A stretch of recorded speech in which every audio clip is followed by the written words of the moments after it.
Let's talk about some cups.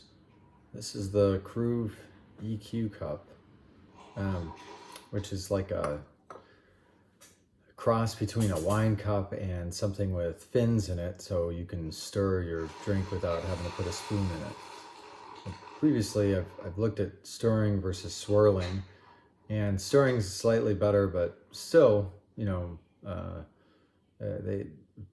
doing either has seemed to be better for me for whenever I drink espresso, just because it mixes everything together. Generally, when you pour espresso, you have a higher concentration on the bottom because that's where the first drops come out, and then it just decreases over time. So the main purpose of this cup is to give a more aromatic experience, so you can smell the coffee and really get your nose in there, kind of like a wine glass. So I wanted to compare these two cups. This Pirate cup on the right is the cup I used to use, and then I switched over to the Kruve cup. When I was writing my book, Kruve asked if I had used their cups, and I said, no, I hadn't, because it's not that I didn't buy their claims, but I've been trying to be careful about buying new coffee stuff. And I was unsure at the time how much of an improvement you could actually get.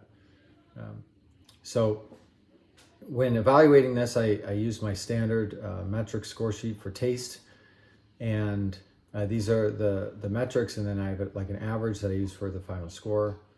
And then I have quantitative metrics, which is measuring TDS using a refractometer. And then from this, I get extraction yield. And additionally, I compute intensity radius, which I use from this control chart here. Intensity radius normalizes extraction yield and TDS so that you can compare shots that are different ratios. So sometimes there's like a slight difference in ratio in mine, but I usually aim for like a 1.3 output to input. So for these two cups, these shots were almost the same in terms of extraction yield. And that's great, because I wanted to make sure I had a fair comparison. However, for taste, the EQ Cup was a clear winner. I was really surprised at how big of a difference it made. Now, it is double walled, which means that I had to let the shot cool a little bit longer than I normally would in my cup, because I usually like to cool a shot to 47 degrees Celsius or lower, which typically takes 4 or 5 minutes in the Pirate cup, but it takes 6 or 7 minutes in the Kruve cup. So then if I look at an average breakdown of the taste, here less than a 1 point average difference is usually not much, but the biggest change here was like it was in sweetness. The cup tasted sweeter, and part of that is because when you have this cup, you have your nose, when you're taking a sip, you have your nose in the cup.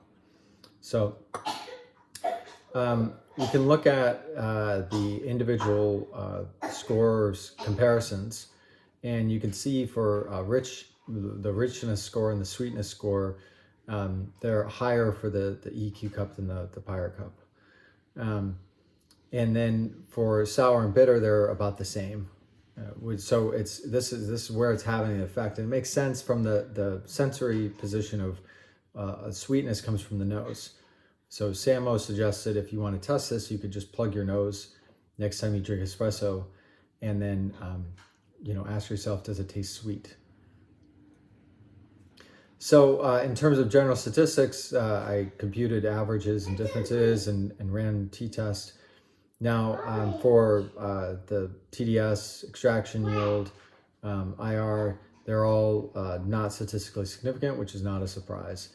However, for all the other metrics aside from sour and bitter, there's a statistically significant difference.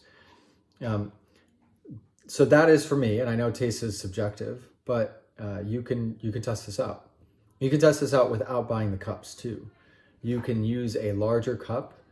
You could use a cup for a cappuccino, or just a wider cup, and so it causes you to stick your nose in it. Because a normal espresso cup, you're not sticking your nose in it. Your nose is still above the rim. And so you can do this and ignore the swirling effects of the cup and just look at like how does this affect your sensory perception of the coffee.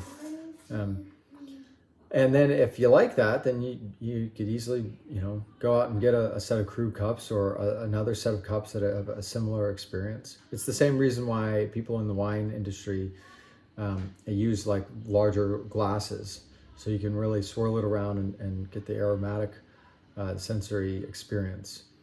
So that's my experience with the Kruve cup, and I've been using it since. And more recently, I've been cooling down espresso faster. So stay tuned for more.